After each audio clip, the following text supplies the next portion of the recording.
Salam sepak bola, teman-teman netizen atau warganet. Welcome back ke konten terbaru dari channel YouTube Bola Bung Binder. Dan sesuai dengan permintaan kalian, di konten kedua hari ini, saya ingin memberikan review dari pertandingan Liga 1 antara Persija Jakarta versus Persis Solo yang berakhir untuk kemenangan Persija Jakarta dengan skor 2-1. Banyak yang mengirimkan DM di akun IG saya yang menanyakan saya, Bung Binder, kenapa permainan dari Persija Jakarta di babak kedua lawan Persis Solo berbeda jauh dengan permainan mereka di babak pertama. Kalau menurut saya, para pemain dari Persija Jakarta kelelahan, teman-teman. Kenapa mereka kelelahan di babak kedua? Ya karena di babak pertama mereka bermain all out, alias ngegas. Mereka terus-menerus menekan para pemain Persis Solo agar mereka tidak bisa berkembang, agar mereka tidak bisa bermain mengandalkan kreativitas, sehingga Persis tidak bisa banyak menciptakan peluang yang berbahaya di babak pertama. Tapi memasuki babak kedua, justru para pemain Persija Jakarta sulit untuk tetap bermain dengan tempo yang tinggi, sehingga justru mereka yang terus-menerus mendapatkan gempuran dari para pemain Persis Solo, karena di babak pertama para pemain dari Persis Solo hanya fokus agar tidak kemasukan banyak gol dan mencoba untuk menyerap tekanan dari para pemain Persija. Baru di babak kedua mereka keluar menyerang. Dan sedangkan para pemain Persija yang sudah all out di babak pertama, ternyata di babak kedua kehabisan bensin. Maka itu terlihat bahwa di babak kedua Persija tidak bisa menciptakan banyak peluang yang berbahaya. Jika kita bandingkan dengan babak pertama, di babak kedua Persija hanya bisa menciptakan 3 peluang yang berbahaya. Dari Firza, dari Abdullah Yusuf, dan juga dari Muhammad Ferrari. Sebaliknya dari Persis Solo, mereka lebih banyak menciptakan peluang yang berbahaya di babak kedua. Karena ada Irfan Bagdim yang masuk di babak kedua yang menjadi penghubung dari lini tengah ke lini depan. Sehingga salah satu pemain asing dari Persis Solo, Mesidoro, lebih fokus untuk bisa mencetak gol atau juga memberikan suplai bola kepada Altaf atau Samsul Arif. Maka itu Persis Solo bisa mencetak gol di babak kedua 1 gol dan hampir saja menyamakan kedudukan jika Andri Tani tidak melakukan penyelamatan yang krusial ketika Mesidoro sudah melakukan gerakan individu di dalam kotak penalti dan melepaskan tendangan dengan kaki kirinya. Dan juga kemudian ada lagi peluang dari Mesidoro yang bisa diblok oleh Kudela. Artinya Persis Solo tahu apa yang mereka perlu lakukan untuk bisa bermain secara stabil agar para pemain itu tidak kehabisan bensin atau tidak kelelahan di babak kedua. Dan bagi para pemain Persija, menurut saya, ya mereka tidak bisa mengatur tempo permainan, sehingga ketika mereka all out di babak pertama, justru di babak kedua para pemain mulai kehilangan fokus karena mulai menurun stamina mereka. Dan saya pikir kita juga tidak bisa menyalahkan para pemain Persija di awal musim ini, karena mereka sedang belajar skema permainan yang baru dari pelatih baru mereka, Thomas Doll, yang kita sama-sama tahu menginginkan agar para pemain Persija mengandalkan passing dan bergerak secara cepat ke pertahanan dari tim lawan untuk menciptakan peluang agar bisa mencetak gol, dan juga harus cepat recover position agar mengantisipasi serangan dari para pemain tim lawan. Dan Thomas Doll juga memakai formasi yang baru, 3-5-2 atau 3-4-2-1. Nah, apa yang diinginkan Thomas Doll dengan formasi ini? Yang dia inginkan bahwa 2 wingback perlu support serangan, tapi perlu juga turun cepat setelah support serangan. Jika 2 wingback ini terlambat turun, maka lini pertahanan dari Persija bisa terekspos. Apalagi Persija punya 2 pemain yang senior di lini pertahanan. Selain Kudela, ada juga Maman Abdurrahman. Jadi 2 wingback ini harus benar-benar disiplin juga, teman-teman, untuk turun, ya, menutup area pertahanan. Jadi ketika menyerang formasinya bisa 3-5-2 atau 3-4-2-1, tapi ketika bertahan harus ada 5 pemain yang berada di belakang untuk bisa mencegah para pemain tim lawan membangun serangan yang efektif. Nah, jadi ini adalah awal yang baru bagi para pemain Persija Jakarta karena mereka masih dalam tahap beradaptasi dengan skema permainan yang berbeda. Dan juga terlihat jelas para pemain sulit untuk bisa membagi bola secara akurat seperti yang mereka lakukan di babak pertama. Kalau di babak pertama kan enak banget kita melihat permainan dari Persija kan. Banyak peluang dari mereka.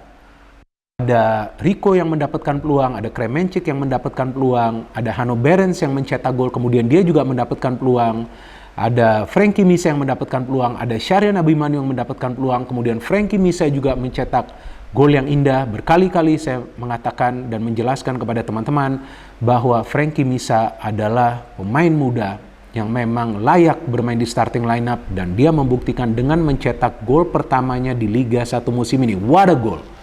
Dia mendapatkan bola dari Rico dan kemudian dia memilih untuk pertama mencari angle, kemudian dia melepaskan tendangan yang keras yang menjebol gawang dari Riyandi. Artinya pemain muda ini paham kapan dia perlu pas, kapan dia perlu shoot. Sedangkan gol dari Behrens lagi-lagi menggarisbawahi skema permainan dari Thomas Doll. Memanfaatkan passing. Tapi ada pemain lain juga yang perlu melakukan pergerakan tanpa bola. Jadi jangan cuman passing bola, tapi juga bergerak. Kalau nggak bergerak, tentu pemain tersebut akan dikawal. Tapi ketika Hanno Behrens bergerak dan dia mencari ruang terbuka, dia dapat through pass tersebut dari Abimanyu, baru kemudian dia bisa mencetak gol. Persis Solo juga lebih fokus dalam bertahan dan mereka bisa mengatur tempo. Mereka tidak ingin meladeni permainan cepat dari para pemain Persija Jakarta. Baru kemudian di babak kedua mereka berani bermain dengan mengandalkan tempo permainan yang cepat. Dan mereka sepertinya sudah paham para pemain Persija akan kelelahan nih di babak kedua, dan betul itu yang terjadi. Maka itu Thomas Doll mau tidak mau perlu melakukan beberapa pergantian pemain. Kita lihat saja bagaimana Hanif bisa kehilangan penguasaan bola. Kan nggak biasa itu dari Hanif. Ya karena lelah teman-teman, jadi fokus konsentrasi itu menurun. Dan kemudian Kudela juga sempat kehilangan bola di lini tengah. Maman juga seperti itu. Hansamu Yama kalah lari dari Altaf, ya, tapi juga kita bisa melihat ada ruang yang terbuka itu di sektor pertahanan sebelah kiri. Seharusnya tuh Firza ketika sudah naik mendukung serangan harus cepat recover position. Ternyata ketika dia tidak recover position, nah seperti yang tadi saya katakan tadi, bahwa lini pertahanan bisa terekspos, dan itu yang terjadi. Sehingga Altaf ketika mendapatkan bola bisa mengandalkan kecepatannya untuk melewati Hansamu Yama dan kemudian memberikan passing yang akurat kepada Samsul Arif. Ya, Samsul Arif kita tahu salah satu penyerang murni yang sudah senior, tapi kita melihat dia masih punya sentuhan yang luar biasa dan dia bisa mencetak 1 gol di babak kedua, dan pertandingan berjalan juga seru di babak kedua karena setelah ada beberapa pergantian pemain yang dilakukan oleh Thomas Doll, kita bisa melihat perlahan-lahan Persija mulai bisa build up serangan. Rico dengan posisi yang barunya, bagus kan permainannya? Kenapa bagus? Karena dia lebih cepat membagi bola. Jika Rico terlalu lama menahan bola atau lebih sering mengotak-ngatik bola, ya tentu dia tidak akan bisa memberikan umpan secara efektif kepada Frankie, dan Frankie juga tidak akan bisa mencetak gol kedua bagi Persija Jakarta. Tapi dia nggak mau kotak-katik lagi. Nggak seperti musim lalu atau musim sebelumnya lagi. Ketika dia melihat ada Frankie yang melakukan pergerakan tanpa bola, langsung dia kasih bola. Dan Frankie juga mengambil keputusan yang tepat untuk capping kemudian shooting. Hanno Behrens kita melihat beberapa kali dia mendapatkan ruang yang terbuka. Tapi kemudian di babak kedua, dia sulit untuk mendapatkan space di area pertahanan Persis Solo. Kenapa? Ya karena para pemain Persija juga belum bisa melakukan pergerakan tanpa bola yang juga bisa membuat dia lepas kawalan dari para pemain Persis Solo. Dan juga kita melihat para pemain Persija lebih sering kehilangan bola di lini tengah. Nah, terlihat bahwa mereka tidak bisa bermain dengan konsentrasi yang sama seperti yang mereka lakukan di babak pertama. Itu semua karena stamina mereka mulai menurun. Dan ini adalah hal yang wajar teman-teman, karena seperti yang tadi saya katakan, mereka masih beradaptasi dengan skema permainan dari Thomas Doll. Tapi saya melihat bahwa Thomas Doll ini adalah sosok yang bisa mengubah Persija menjadi tim yang kuat dan sulit ditaklukkan. Asalkan para pemain bisa cepat beradaptasi dengan skema permainan dia. Dan saya juga melihat bahwa dia memilih pemain yang siap untuk tampil. Dia memilih pemain yang bisa menjalankan taktiknya.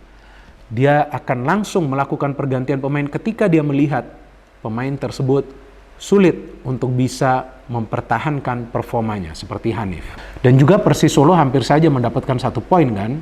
Ya, Andri Tani memang performanya masih bagus ya teman-teman. Kapten tim, dia melakukan save yang sangat amat krusial. But overall as a team menurut saya tidak mengecewakan juga performa dari Persija.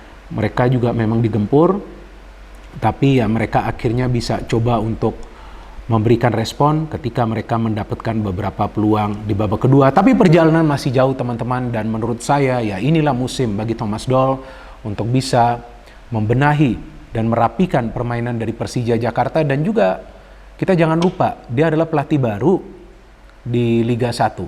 Tentu dia masih belum mengetahui ya peta kekuatan. Menurut saya Thomas Doll akan membutuhkan beberapa pertandingan ke depan, atau minimal di putaran pertama inilah dia akan coba untuk bisa mencari yang pertama kerangka tim, ya kan. Yang kedua juga dia perlu membenahi performa dari para pemain, dan juga perlu meminta para pemain agar bisa lebih pintar mengatur tempo permainan, agar jangan ngegas di awal tapi kemudian kendor di babak kedua. Ya, kita tunggu saja pertandingan selanjutnya dari Persija Jakarta yang mereka akan bermain kalau nggak salah itu hari Jumat away ke PSM Makassar. Classic match, kita tunggu nanti.